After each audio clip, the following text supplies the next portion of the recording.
Monsenhor João é um homem completo e universal.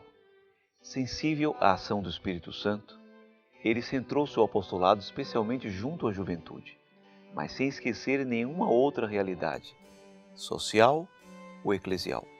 Agora, tendo completado 80 anos, será possível sintetizar em poucas palavras tudo aquilo que ele fez, tudo aquilo que ele é? É difícil. São Paulo diz, vós sois carta de Cristo, no terceiro capítulo da carta dele, a segunda carta aos Coríntios. Agora, eu poderia dizer, sem receio, que o Monsenhor João pode se comparar a uma partitura de Deus. Foi composta pelo Espírito Santo, mas enriquecida pela doçura de Nossa Senhora, de quem ele é grande devoto. Agora, a partitura traz à mente a harmonia, e a harmonia é uma boa porta de entrada para se compreender o que ele é, o que ele fez. Ele é um músico consumado, um maestro, fundou coros, orquestras, ele inspirou outros tantos pelo mundo afora. Mas o talento de regente não é menos brilhante enquanto ele rege as almas, o que se comprova, um dos momentos mais difíceis da vida dele. Foi no final da década de 90, durante a divisão interna da TFP, Tradição, Família e Propriedade. Após a morte do professor Plínio Corrêa de Oliveira, ele soube harmonizar centenas de almas, o que não foi fácil, e conduzir essas almas com maestria a uma união ainda mais íntima com a Igreja de Nosso Senhor Jesus Cristo. Isso não passou desapercebido pela Sé de Pedro, porque nos pontificados de João Paulo II e de Bento XVI foi concedida a aprovação pontifícia para as 3 obras nascidas do seu coração: os Arautos do Evangelho, a Sociedade Feminina de Vida Apostólica, Regina Virginem, e a Sociedade Clerical, o ramo sacerdotal, Vigo Flos Carmeli. Além disso, ele foi laureado por Bento XVI com o título de cônego honorário da Basílica Papal de Santa Maria Maior, em Roma, e protonotário apostólico, além do que ele recebeu, também de Bento XVI, a medalha Pro Ecclesia et Pontifice. Agora, o gênio artístico dele não se destacou apenas como músico. Também ele pode ser constatado nas 2 basílicas localizadas na grande região de São Paulo, cujos estilos ele inspirou e orientou nos mínimos detalhes, além de mais de uma dezena de prédios e igrejas espalhados em vários países.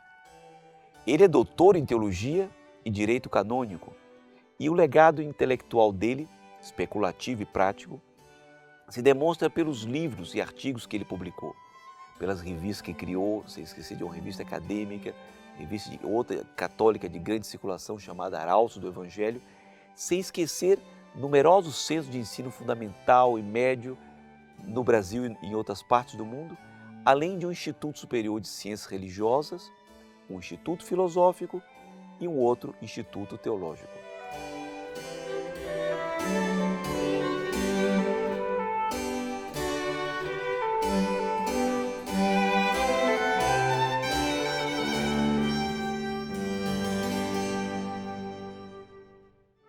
Monsenhor João é o mais autorizado e fiel intérprete do pensamento do insigne pensador católico e líder católico, o professor Plínio Corrêa de Oliveira.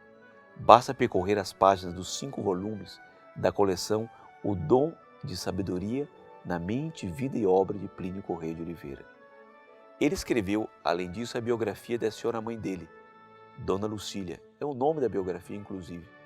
E o teólogo dominicano, Padre Antônio Rui Marim, sem nenhuma pretensão de se antecipar ao juízo da Igreja, afirmou que se pode equiparar às melhores vidas dos santos. Agora, de outro lado, aí o coração dele de cheio, a ardente devoção dele a Nossa Senhora se respira nos livros e artigos que ele escreveu sobre ela. Mas não obscurece em nada a sólida cristologia dele, contida na coleção O Inédito sobre os Evangelhos, 7 volumes. E saindo do livro, no púlpito, aí ele dá o grande. É um pregador carismático, ele é um evangelizador fogoso, ele soube atrair a juventude para o serviço da igreja, mas ele não descuidou da santificação da sociedade temporal, porque ele criou um setor nos Arautos do Evangelho chamado de cooperadores, formado na sua maioria por famílias, para santificar a sua realidade temporal. Agora, esse desejo dele de conquistar o mundo como missionário levou a que ele criasse a Cavalaria de Maria e outros grupos missionários que saem por todas as partes, por todos os cantos, por todos os países, anunciando e propagando o Evangelho do Reino. Mas ele é zeloso também pelos mais necessitados. Ele estimulou a criação do Fundo Misericórdia e assim ele uniu esforços com os heróis da caridade cristã para dar de comer, de beber, visitar enfermos, encarcerados, vestir os nus e abrigar os desamparados. Tanta realização, tanta atividade só pode nascer nos corações daqueles que rezam, mas que sabem sofrer. Isso testemunha pessoas que o conheceram há 60 anos e mesmo eu, que o conheço há cerca de 30 anos, posso afirmar o modo com que ele recebe os sofrimentos que a providência lhe manda, as doenças pelas quais passou. E ele, como homem de oração, ele providenciou que se instaurasse capela de adoração perpétua ao Santíssimo Sacramento e ali, durante horas de adoração, é que ele aure as forças para poder levar com resignação e esperança todas as cruzes que a providência lhe envia e todo o desejo de conquista que sai de um coração que reza.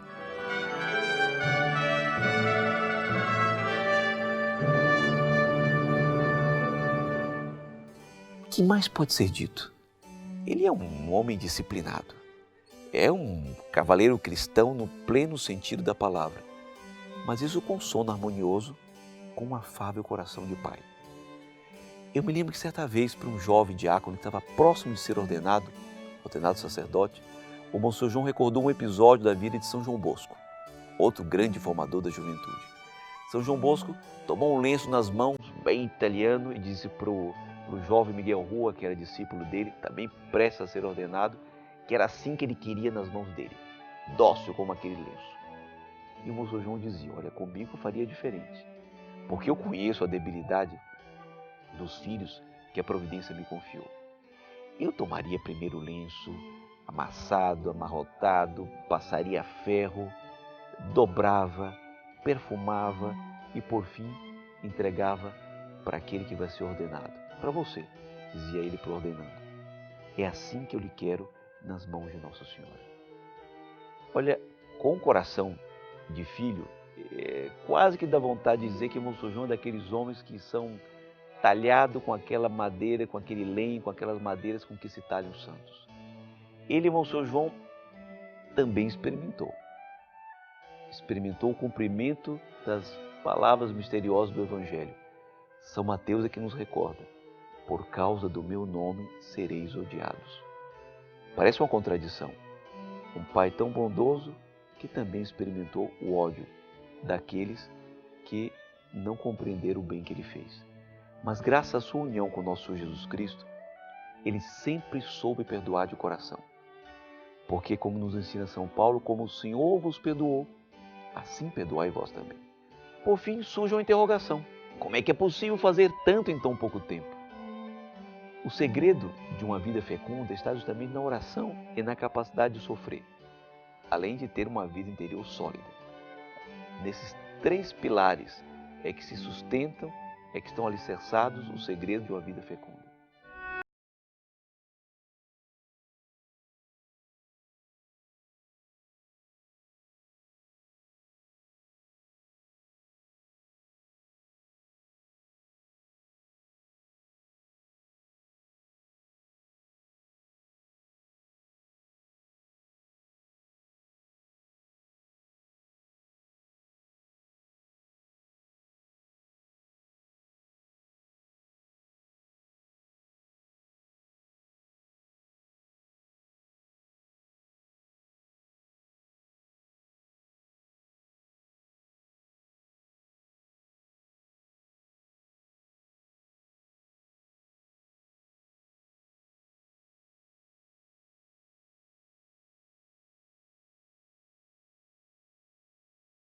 Nossa Senhora, tudo, absolutamente tudo se pode esperar, tudo se pode usar, nada se deve temer, a não ser o pecado. Mas uma coisa é certa: sem ser temerário, sem ser precipitado, se pode afirmar: Moço João está apenas começando.